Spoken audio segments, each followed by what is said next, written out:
The security atmosphere in Edo State has shifted from anxiety to a dramatic display of justice as the year 2026 brings one of the most incredible stories of survival and recognition we have ever covered. We are tracking a major developing story out of Auchi where a medical doctor's professional life collided with his traumatic past in a way that sounds like the plot of a high-stakes thriller. This incredible incident involves Dr. Abu Babatunde, a medical professional who had previously endured the horror of a violent abduction.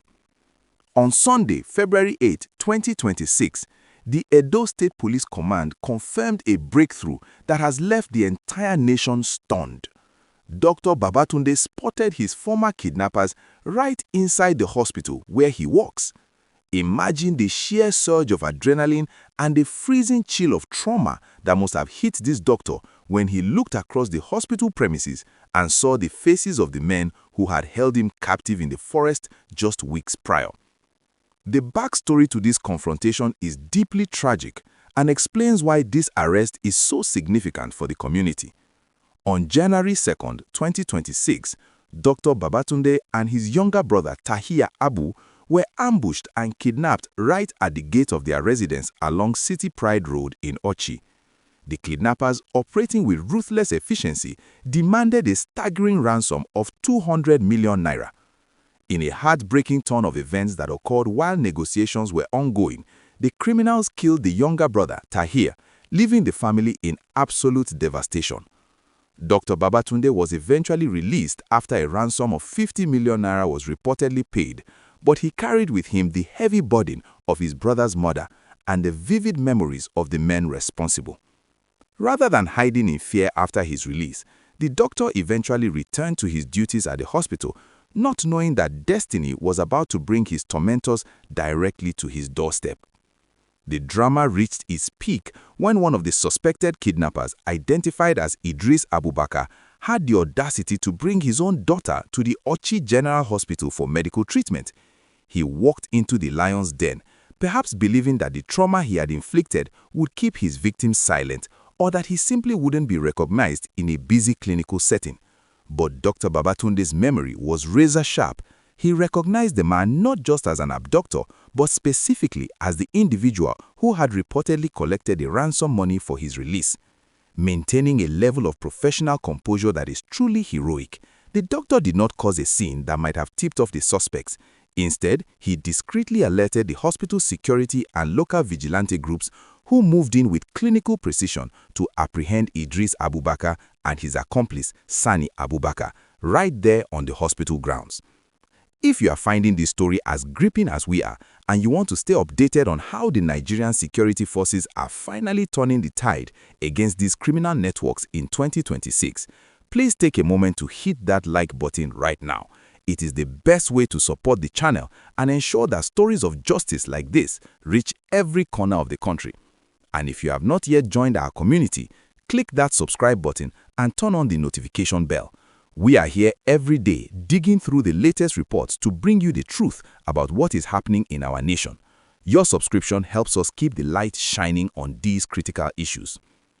The Edo State Police spokesperson, Assistant Superintendent of Police Eno Ikoedem, confirmed that these arrests at the hospital were actually the second major breakthrough in this specific case. Earlier, on February 3, 2026, police operatives and local hunters had conducted a bushcombing operation in the Warake forest, where they intercepted another member of the gang named Saminu Kawuje. When he was caught, he was found with knives, mobile phones, and an ATM card, but it was the identification parade that sealed his fate. Dr. Babatunde was able to point him out as one of the original abductors from the January 2nd incident. Now, with the 2 additional arrests at the hospital, the police have 3 key members of the cell that terrorized the Abu family.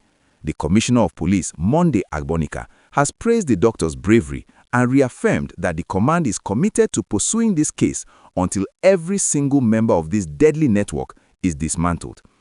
This story has triggered widespread reactions across Nigeria this February, with many people commending the doctor's incredible presence of mind.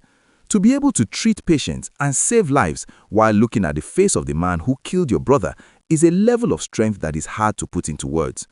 It also highlights a growing trend we are seeing in 2026, where human intelligence and the courage of victims are becoming the military and police's greatest weapons. From the forests of Edo to the outskirts of Kaduna, the unknown gunmen are becoming known because people are refusing to stay silent.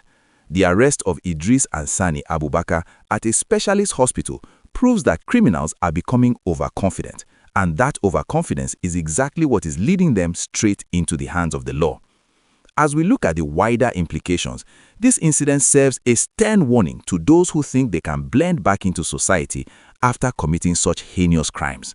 The police are now using the information gathered from these three suspects to trace the remaining members of the gang and locate their various hideouts. The tragic loss of Tahir Abu cannot be reversed, but the fact that his brother was the one to facilitate the arrest of his killers renders a sense of poetic justice that is resonating deeply with the public. It reinforces the message that no matter how long it takes, the eyes of the victims are everywhere, and the safety of a hospital or a marketplace is no longer a shield for those with blood on their hands. I want to hear from you on this incredible development. Do you think more doctors and healthcare workers should be trained in security awareness, given how often they are targeted by these groups? And how would you have reacted if you found yourself face to face with someone who had caused you so much pain? Let's talk about it in the comments below. Your perspective is always valued here. And before you go, please don't forget to like the video and subscribe to the channel so you can stay informed and engaged with the most important stories shaping Nigeria in 2026.